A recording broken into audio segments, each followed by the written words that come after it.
இந்த ஒரு மாசத்துக்குள்ள நீ ஒரு எலிமினேஷன் ஃபார்மை கொடுத்துட்டு அதுல புரியாம பல சிக்கல்களை உருவாக்கிட்டு 2002 2005 அந்த பழைய வாக்காளர் பட்டியலை அதை கம்பேர் பண்ணு. அதுல உங்க உறவினர்கள் யாரு, நீ அதுல இருக்கியா, நியூ ஓட்டர்ஸா? இந்த கிராமத்துல இருக்கவங்களுக்கு ஏதாவது புரியுமா? இப்ப நான் சொன்னேன், உங்களுக்கு ஏதாவது புரிஞ்சுதா? இல்ல, தேர்தல் கமிஷன் கூட 68,000 தேர்தல் அலுவலர்களை தான் அந்த பணிக்காக நியமிச்சிருக்காங்க. ஆனா அங்கீகரிக்கப்பட்ட கட்சியின் சார்பா கிட்டத்தட்ட 2 லட்சத்திற்கும் மேற்பட்ட ஏஜென்ட்டுகள் இருக்காங்க, பூத் ஏஜென்ட்டுகள் இருக்காங்க. அப்ப அவங்க கண்காணிக்காததை தேர்தல் கமிஷன் எப்படி கண்காணிக்கிறதுங்கிறது வேறு. களத்துல பிஎல்ஓங்கிற அந்த 68,000 பிஎல்ஓக்கள் கொண்டி ஒரு மாசத்துக்குள்ள கொடுத்துட்டு அதை ஃபில் பண்ணி ஒரு மாசத்துக்குள்ள வாங்கி அதுக்கப்புறம் ஒரு 3 நாளுக்குள்ள குறைஞ்சது அதுல ஆவணங்கள் சரியில்லைன்னு சொல்லி திரும்பி அவனுக்கு நோட்டீஸ் சர்வ் பண்ணி நீ எப்ப மறுபடியும் கலெக்ட் பண்ணி என்னைக்கு தேர்தல் நடத்துவ?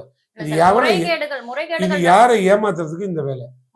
குறைஞ்சது ஒரு 1.5 கோடி 2 கோடி வாக்காளர்களை நீக்கிறதுக்கான வேலை.